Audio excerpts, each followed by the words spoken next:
कामावरून सुट्टी झाली परंतु रिक्षा भेटली नाही, तरी कशी बसे आले घरी. आल्या आल्या चहा बनवायला घेतला मी.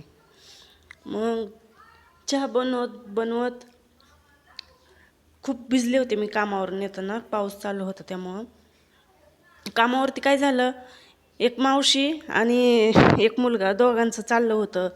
त्या मावशी त्याला विचारत होत्या, तुला किती गर्लफ्रेंड आहेत? तेव्हा तो बोलला की मला 4 गर्लफ्रेंड आहेत. आणि तो मावशीला बोलला, तुम्हाला किती बॉयफ्रेंड होते? तर त्याच्यावरून त्यांचं आणि त्या माणसाचं दोघांचं बोलणं चाललं होतं. त्या विषयावरती आम्ही खूप हसलो. मग आल्यावरती मी चहा बी घेतला. नंतर घेतल्या भाकरी बनवायला. भाकरी बनवत बनवत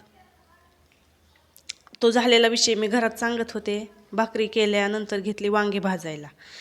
वांगी भाजून भाकरी तयार आहेत. वांगं भरीत खायला कोणाकोणाला आवडतं कमेंटमध्ये नक्की सांगा.